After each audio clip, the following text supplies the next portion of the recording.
फिर हमें पास्ट का एक सीन दिखाया जाता है जहाँ पर हीजिन बचपन में एक प्यारी सी क्यूट सी बच्ची होती है और टीवी के सामने होती है और वो एक औरत को देख रही होती है जो कि मेंगवा होती है। और जैसे मेंगवा बोल रही थी और जैसे कर रही थी एजिन भी वही सब करने लगती है। थोड़ी देर बाद वो अपने घर की साफ़ सफाई करने लगती है। तभी एक उसकी गलती की वजह से एक फ़ोटो फ्रेम नीचे गिर के टूट जाती है। तो उसमें से दो फोटोज़ बाहर आते हैं जिसमें मेंगवा और उसके पति था और उसमें एजिन भी थी। और जब एजिन के डैड उसके पास आए तब वो रोने लगी, कहने लगी कि ये मेरी माँ है ना, मुझे इससे मिलना है। अगले सीन में मेंगवा वहाँ पर आ चुकी थी और कहती है कि मैं तुम्हारी माँ हूँ और उसके साथ टाइम स्पेंड करने लगती है। वो ऐसे ही कुछ दिन साथ में बिता देते हैं और फिर एजिन उसके साथ बाहर घूमने जाने के लिए ज़िद करने लगती है, लेकिन मेंगवा मना कर देती है और कहती है कि हम बाहर नहीं जा सकते और कहती है कि तुम्हें जब भी मेरी याद आए तब तुम मुझे कॉल कर सकती हो और वो उसे नंबर देती है। तो एजिन कहती है कि आप तो बिज़ी रहते हैं ना, तो मैं आपको कब कॉल करूं। इसलिए मेंगवा उसे एक डेट देती है जो कि सैटरडे था और तुम रोज़ रात मुझे कॉल करती रहना।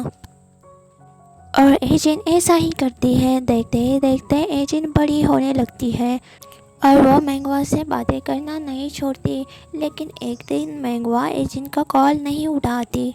एजिन को पता चलता है कि उसकी माँ का एक्सीडेंट हो चुका है, इसलिए वो भागकर एम्बुलेंस के पास जाती है उसी हॉस्पिटल में और वो गलती से उसे माँ बुला लेती है, लेकिन मेंगवा उसे इग्नोर कर देती है। वहाँ पर एजेंट घर आकर काफ़ी रोती है, वॉइस मैसेज करती है कि मैंने ऐसी गलती नहीं करनी चाहिए थी, मैंने आपको माँ नहीं बुलाना चाहिए था। उसके बाद सीन फिर से प्रेजेंट में आता है जहाँ पर एजेंट मैथ्यू को कॉल कर कर रो रही होती है, कह रही होती है कि माँ मुझे आपकी बहुत याद आती है। थोड़ी देर बाद मैथ्यू कॉल कट कर देता है। एजेंट फिर से उसे कॉल करती है तो मैथ्यू कहता है कि रॉन्ग नंबर है और फ़ोन फिर से कट कर देता है। लेकिन देखते देखते सुबह हो गई थी और मैथ्यू सो भी नहीं पाया था ठीक से।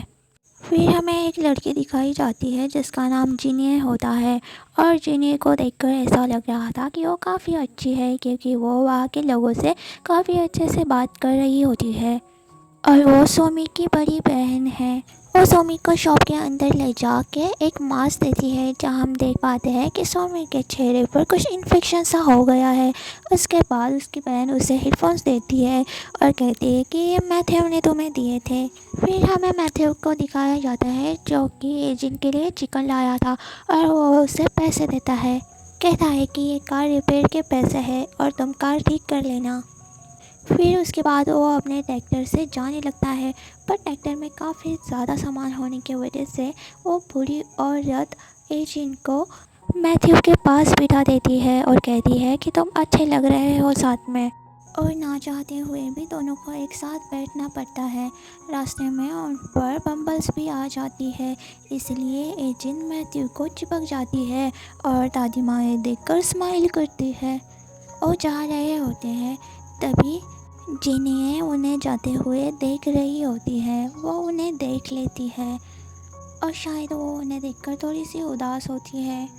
फिर हमें खोंगमो को दिखाया जाता है जो कि एक कैफ़े में बैठा हुआ था और वहाँ पे एक लड़की थी जिसका नाम ईरा होता है और वो ईरा के साथ फ्लर्ट करने लगता है और उसे कहता है कि क्या तुम मेरे साथ वीडियो रिकॉर्ड करोगी यूट्यूब चैनल के लिए। तो वो कहती है कि तुम्हारे कितने सब्सक्राइबर्स हैं, अगर तुम्हारे 20 सब्सक्राइबर हो जाएंगे तब मैं तुम्हारे साथ वीडियो करूँगी। उसे मैथ्यू के साथ दिखाया जाता है और मैथ्यू से कहता है कि तुम थके हुए लग रहे हो, अगर तुम्हें सोना है तो तुम आराम कर सकते हो, खेत का काम मैं देख लूँगा। लेकिन मैथ्यू मना कर देता है। मैथ्यू घर जाता है जहाँ पर उसे मिस्टर मॉन मिलते हैं और वो उसे उस कंपनी के लिए मनाने आए हुए थे। लेकिन ली उन्हें फिर से एक बार मना कर देता है कि कहता है कि मैं ये नहीं करूँगा। तब मिस्टर मॉन उसे समझाने लगते हैं कि क्या तुम पूरी ज़िंदगी बस इसी गांव में रहना चाहते हो, तुम आगे नहीं बढ़ना चाहते। तभी इडोइल कंपनी का उन्हें कॉल आता है और उसके बाद मिस्टर मॉन से वो कॉल छीनता है और खुद बात करने लगता है। मीटिंग के लिए जाने के लिए रेडी हो जाता है, जिसके लिए वो तैयार होता है। वो काफ़ी सारे सूट्स चेंज करता है जिसमें वो काफ़ी ज़्यादा अच्छा लग रहा था। अब हम देखते हैं कि वो एरिक के साथ एक मीटिंग के लिए जाता है। एरिक उसे काफ़ी समझाने की कोशिश करता है लेकिन मैथ्यू नहीं मानता और मैथ्यू मना कर देता है। जाते वक्त एरिक उसे कहता है कि हमारी कंपनी बहुत बड़ी है और शायद तुम पछताओगे। उसके बाद हम एरिक और एजेंट को साथ में देखते हैं। एरिक उसके पास देखकर मुस्कुरा रहा था, कह रहा था कि जिस इंसान से मैं आज मिला वो कॉन्ट्रैक्ट रिन्यू के लिए मना कर दिया और वो काफ़ी ज़्यादा ज़िद्दी है। तब एजेंट कहती है कि हाँ, उस गांव में एक इंसान है जो कि उसी की तरह ज़िद्दी है और मैं अभी तक मिस्टर ली से नहीं मिल पाई हूँ, मुझे उनसे मिलना ही होगा। उसके बाद बातों बातों में एरिक उससे पूछता है क्या तुम सच में मुझे नहीं जानती। तब एजेंट कहती है कि हाँ, मैं तुम्हें जानती हूँ काफ़ी अच्छे से, लेकिन उस दिन मैं उस कैफ़े में नहीं आ पाई थी क्योंकि मैं बिज़ी थी। तो एरिक कहने लगा कि तुम किस काम में बिज़ी थी, पर एजेंट उसे कुछ भी नहीं बताती कि पर वो उस गलती के लिए उससे माफ़ी मांगती है। फिर हमें बताया जाता है कि एजेंट आज काफ़ी ज़्यादा खुश है क्योंकि हीट कंपनी के काफ़ी ज़्यादा सब्सक्राइबर्स हो चुके हैं, जिस सेलिब्रेशन में वो लोगों के रिव्यू ले रही है। उसे काफ़ी ज़्यादा लोग कॉल करते हैं और रिव्यूज़ भी देते हैं और एक कॉल उसमें मैथ्यू का भी था। मैथ्यू उसके प्रोडक्ट्स की बुराई करते हुए कहता है कि ये मशीन तो चल ही नहीं रही। तभी एजेंट स्क्रीन पर देखने लगती है कि मैथ्यू का नंबर और नेम, और उसे पता चलता है कि एरिक ने यही नेम बताया था। इसीलिए उसे थोड़ा थोड़ा याद आने लगता है कि मैथ्यू ही ली है और वही सीईओ है। इसीलिए वो तुरंत उठकर उस विलेज की तरफ निकल लेती है और वो जाते वक्त वो ये सोच रही होती है कि मैथ्यू ये जानेगा तो क्या करेगा, क्या वो मेरी बात मानेगा भी या नहीं। लेकिन जैसे तैसे कर वो चली जाती है और वो जाकर उस मशीन को देखने लगती है। कहती है कि मशीन बिल्कुल ठीक है, इसे ऐसे ऑन करना होता है जिस वजह से मशीन चलने लगती है। वो उसे समझाती है। इसीलिए अब दोनों मशीन के पास बैठ जाते हैं। वो दो मशीन्स थी और फिर एजेंट उसे यूज़ करना सिखा रही होती है और कह रही होती है कि मशीन चल रही है। और फिर मैथ्यू का काफ़ी ज़्यादा पसीना निकलने लगता है जिसका प्रूफ था कि मशीन चलने लगी। और एजेंट कहने लगती है कि देखो ना, तुम्हारा पसीना निकल रहा है, मतलब कि ये मशीन चलने लगी है। और वो मैथ्यू के पास जाकर उसके कपड़े निकालने लगती है क्योंकि मैथ्यू ने कहा था कि मेरे घर में ऐसी ही गर्मी होती है। और ऐसा करते वक्त वो मैथ्यू को गुदगुली करने लगती है। तो मैथ्यू काफ़ी ज़्यादा हंसता है, लेकिन इन सब की चीज़ की वजह से वो काफ़ी ज़्यादा क्लोज आ चुके थे और उनके बीच प्यारा सा आई कांटेक्ट भी हो चुका था। और थोड़ी देर बाद वो अब अच्छे से शांति से बैठ गए थे। तभी एजेंट वो बात छेड़ती है कि वो कॉन्ट्रैक्ट के लिए यहाँ पर आई है और वो खुद को इंट्रोड्यूस करती है। ये सुनते वक्त ही वो उसे घर से बाहर निकाल देता है, लेकिन एजेंट फिर भी वहाँ से नहीं जाती और फिर वो उस दादी माँ के घर चली जाती है जहाँ पर वो एक रात सोती है। और रात में फिर से वो मैथ्यू को कॉल करती है, लेकिन मैथ्यू सो रहा था इसलिए कॉल नहीं उठाता। फिर हमें अगले दिन का सीन दिखाया जाता है जहाँ पर एजेंट रेडी होकर खेत के लिए जा रही होती है, लेकिन मैथ्यू उसे मना कर देता है। लेकिन फिर भी वो ज़बरदस्ती चली जाती है। वो काम करती है और वो काफ़ी अच्छे से काम करती है जिसकी वजह से मैथ्यू उसकी तारीफ़ करता है। और फिर वो बाद में मैथ्यू के घर जाने लगती है, लेकिन मैथ्यू उसकी वजह से घर बंद करने लगता है, वो गेट बंद करने लगता है। तभी एजेंट जोर से गेट को पुश करती है जिसकी वजह से उनके बीच ये सीन हो जाता है। और जब एजेंट खड़े रहने का ट्राई करती है तब वो जोर से गिर जाती है जिसकी वजह से नेक्स्ट सीन हमें हॉस्पिटल का दिखाया जाता है। फिर एजेंट कहती है कि आज मेरा शो होने वाला था और मेरे हाथ को आज ही लग गया जिससे मुझे अब दर्द होगा। और फिर वो शो करने लगती है। मैथ्यू नोटिस करता है कि उसे सच में दर्द हो रहा था। तभी दरवाजे पर वही जेनी नाम की लड़की आकर खड़ी होती है और मैथ्यू से कह रही थी कि ये लड़की एजेंट यहाँ पर क्या कर रही थी। उसके बाद हमें एजेंट को दिखाया जाता है जहाँ पर वो उसके डैड के साथ है और वो हमेशा उसके डैड पर गुस्सा रहती है क्योंकि एजेंट के डैड ने उसके मॉम को कॉल करने के लिए मना कर दिया था, मैंगोआ को कॉल करने के लिए और एजेंट से दूर रहने के लिए कहा था, जिस वजह से एजेंट आज भी उनसे गुस्सा है। एजेंट अपने रूम में जाके सोने लगती है, लेकिन फिर से उसे वो नींद नहीं आती। फिर वो अपनी माँ के नंबर पर कॉल करने लगती है, रोने लगती है और कहती है कि आई मिस यू मम्मा। लेकिन वो कॉल तो मैथ्यू उठा लेता है और वो सुन रहा होता है और वो नंबर चेक करता है कि वो किसका नंबर है। तब उसे पता चलता है कि ये एजेंट है जो उसे कॉल कर रही है। लेकिन एजेंट नींद में थी और वो नींद में ही चलने लगती है और कॉल उसके पास होता है और वो कुछ भी बड़बड़ा रही थी और मैथ्यू ये सुन रहा था। थोड़ी देर बाद कुछ तो गिरने की आवाज़ आती है और कॉल कट हो जाता है और मैथ्यू फिर अपने काम में लग जाता है। लेकिन उसका काम में मन नहीं लग रहा था, इसलिए वो एजेंट को दोबारा कॉल करने का सोचता है, लेकिन कॉल कोई भी नहीं उठाता। और अब एजेंट चलते हुए घर के बाहर आ चुकी थी और किसी स्टोर के पास जा रही थी और तभी मैथ्यू भी उसी सिटी में था, ना कि गाँव में। और चलते चलते एजेंट के पास एक गाड़ी आकर खड़ी हो जाती है जो उसे टक्कर मारने वाली थी। लेकिन तभी पीछे से मैथ्यू आके उसे बचा लेता है। मैथ्यू उसे कहता है कि तुम यहाँ पर क्या कर रही हो, हाँ। लेकिन वो नींद में होती है। मैथ्यू उस पर चिल्लाता है, कहता है कि तुम्हें क्या हो चुका है, क्या तुम नशे में हो। लेकिन एजेंट उसका जवाब नहीं देती और वहाँ से जाने लगती है। और वो अभी भी नींद में थी और उसके पैर को भी चोट लगी हुई थी। ली उसे देखकर एक सीन याद करता है जो उसके पास का था और ली काफ़ी ज़्यादा बुरी हालत में पड़ा हुआ था और उसको पैर को भी चोट लगी हुई थी। और फिर वो अब भाग के एक शॉप में जाता है और कुछ बैंडेज खरीदता है और स्लीपर्स, और वो आके उन्हें उसे चप्पल पहनाता है। एजेंट फिर से चलने लगती है जहाँ पर वो जाकर अपने घर की बिल्डिंग के पास आ जाती है। और वो नींद में चल रही थी जिसकी वजह से बार बार वो अपना सिर दीवार को मार रही होती है। तो मैथ्यू आकर दीवार पर हाथ रख देता है क्योंकि उसके सिर को लगे नहीं। और वो बार बार अपने घर का पासवर्ड डायल कर रही होती है लेकिन वो गलत आ रहा होता है। लेकिन वो लास्ट टाइम सही पासवर्ड डालती है और घर के अंदर जाने लगती है। मैथ्यू को लगता है कि वो उसे अकेला कैसे छोड़े और अब वो लिफ्ट में उसके साथ था। तब एजेंट उससे सूंघने लगती है, कहती है कि तुमने कौन सा परफ्यूम लगाया है, बताओ, मैं उसे प्रमोट कर दूँगी। और उसके वजह से वो उसके काफ़ी ज़्यादा करीब चली जाती है और अपने घर के अंदर चली जाती है। मैथ्यू भी उसके पीछे था और वो अपने घर जाने लगता है, लेकिन वो सोचता है कि वो नहीं जाएगा और एजेंट ज़मीन पर पड़ी हुई थी।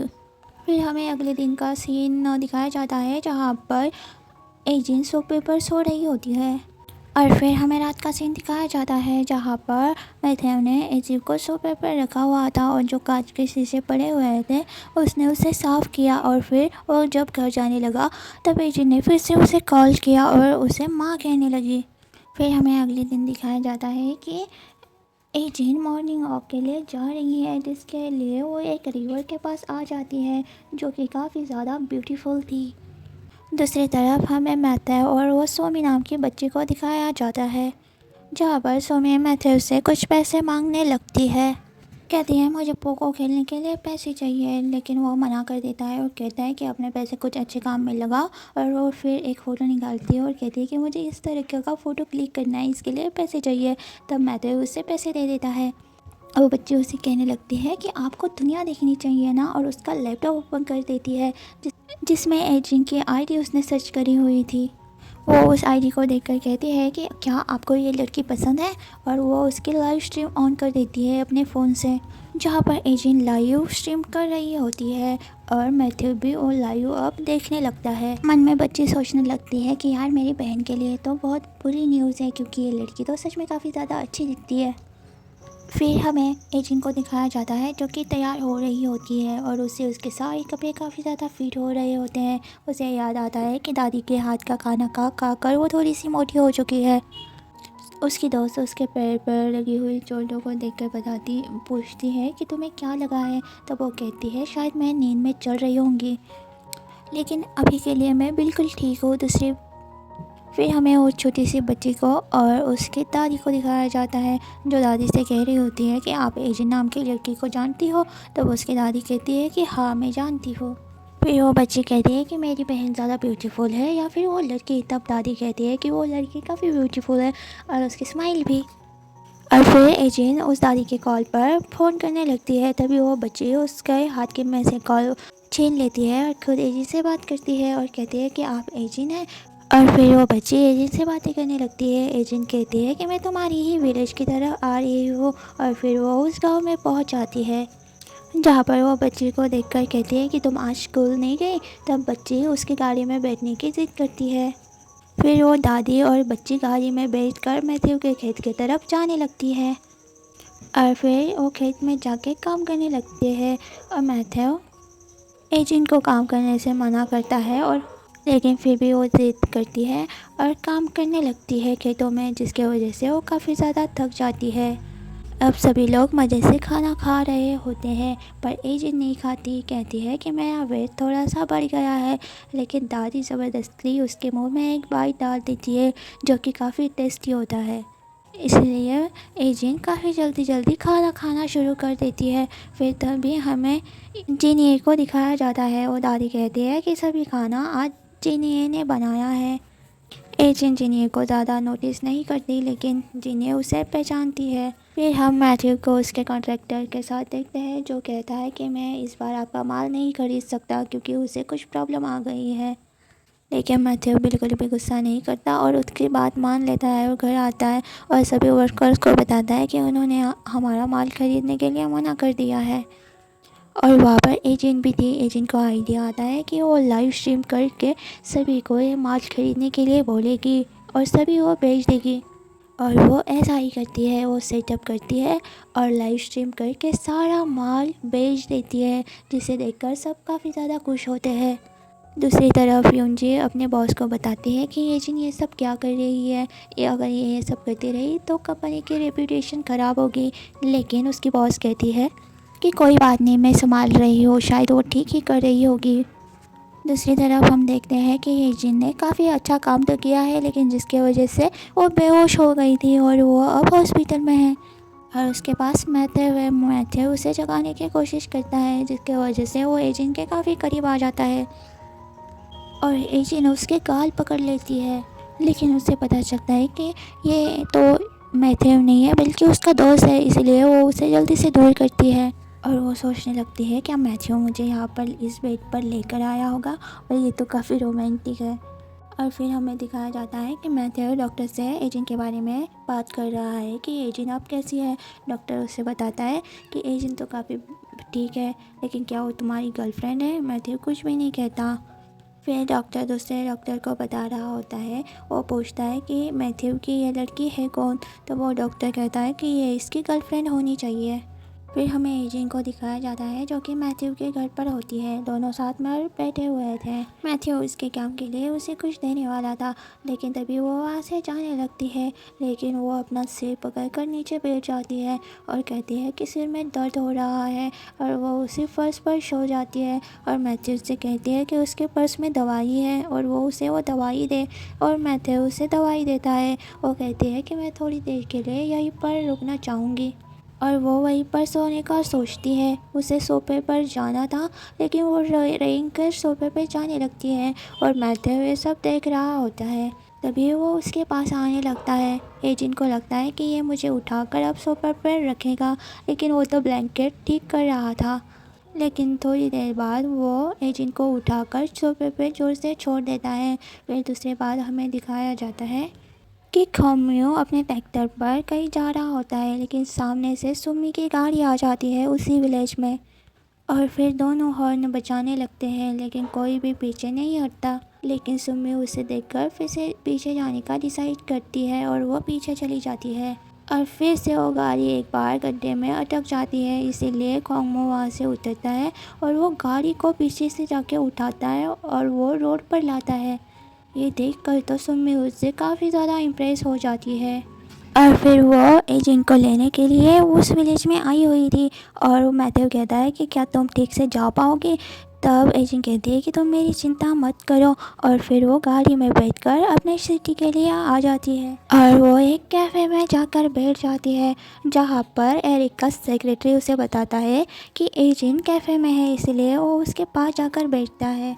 एजेंट कहती है कि मैं अभी थोड़ा सा काम कर रही हूँ, इसलिए हम दोनों ने दूर बैठना चाहिए। और फिर एरिक उसकी बात मान जाता है और वो उससे दूर बैठता है, लेकिन वो बार बार सिर्फ उसे ही देखे जा रहा था। और जब वो लास्ट टाइम उसे देखता है, तब वो देखता है कि एजेंट वहाँ पर नहीं है।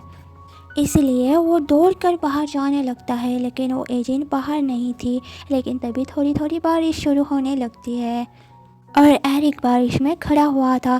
तभी एजेंट पीछे से छाता लेकर आती है और उससे कहती है कि उस बार तुमने मेरी मदद करी थी, अब इस बार मेरी बारी है। एरिक काफ़ी ज़्यादा खुश हो जाता है, काफ़ी स्माइल भी करता है और फिर वो दोनों साथ चलने लगते हैं। चलते चलते जिन उसे बताती है कि मैं जिसके साथ काम करती हूँ उसे कभी भी लेट नहीं करती। तो एरिक कहता है कोई बात नहीं, जब हम काम करना बंद कर देंगे तब हम खाने पर जाएंगे। और फिर हमें मैथ्यू को दिखाया जाता है जो कि अपने घर पर है और उसे एजेंट की मेडिसिन मिली है और वो उस दादी के फ़ोन से एजेंट को कॉल करता है, कहता है कि तुम्हारी मेडिसिन मेरे पास है। इसलिए एजेंट कहते हैं कि ठीक है, मैं अभी आती हूँ, आधे रास्ते में तुम आओ और आधे रास्ते में मैं, और मुझे वो मेडिसिन दे दो। मैथ्यू मान जाता है, लेकिन तभी वहाँ पर बारिश शुरू होने लगती है और वो अपने खेत की काफ़ी ज़्यादा परवाह करता है और वो कहता है कि सारे के सारे मशरूम्स अभी भी धोने होंगे, नहीं तो वो सारे के सारे ख़राब हो जाएंगे। लेकिन वो बार बार अपना टाइम चेक कर रहा था कि वो वहाँ तक पहुँचने में देर ना करते। और दूसरी तरफ से भी जहाँ पर वो एक कैफ़े पर रुकती है और उसे वॉशरूम के लिए जाना था, इसलिए वो चली जाती है। लेकिन गलती से उसकी चाबी वॉशरूम में गिर जाती है और वो ढूंढती है, लेकिन उसे वो नहीं मिलती। वो अपनी गाड़ी के पास आ जाती है जिसका फ़ोन गाड़ी में था और वो देखती है कि मैथ्यू उसे बार बार कॉल कर रहा है, लेकिन वो उसका कॉल नहीं उठा सकती और थोड़ी सी परेशान हो जाती है और वहीं पर बैठ जाती है। तभी बारिश भी ज़ोर से शुरू होने लगती है। तभी हमें दिखाया जाता है कि कैसे बचपन से लेके आज तक वो अपनी मम्मा का इंतज़ार कर रही है, लेकिन एक बार भी उसकी मम्मा उसके पास नहीं आई। ये सोचकर वो काफ़ी ज़्यादा इमोशनल हो गई थी और क्या पता आज जो वो जिसका वेट कर रही है वो भी ना आए। लेकिन हमें दिखाया जाता है कि गाड़ी का लाइट चमका और उस गाड़ी में से मैथ्यू बाहर आया और वो इतनी ज़्यादा इमोशनल हो चुकी थी कि वो जल्दी से जाकर मैथ्यू को गले लगा लेती है और थोड़ी देर वो ऐसे ही रहते हैं। फिर दोनों शांति से बैठ जाते हैं। मैथ्यू उससे माफ़ी मांगता है कि वो थोड़ा सा लेट हो गया, लेकिन एजेंट उससे गोलियां मांगने लगती है। लेकिन मैथ्यू उसे एक ही गोली देता है और कहता है कि मैं रोज़ तुम्हें एक एक ही गोली दूंगा और जिससे वो रोज़ मिल भी सके। और फिर मैथ्यू को याद आता है जब उसने उसे कॉल किया था, तब एजेंट कह रही थी कि मैं एक गांव में गई थी और वहाँ एक लड़का है जो कि काफ़ी ज़्यादा अच्छा है और क्या माँ मुझे उस पर भरोसा करना चाहिए। मुझे तो वो काफ़ी ज़्यादा अच्छा लगता है और वो ये सब याद कर रहा होता है और दोनों एक दूसरे के तरफ देखने लगते हैं और यहीं पर एपिसोड ख़त्म हो जाता है।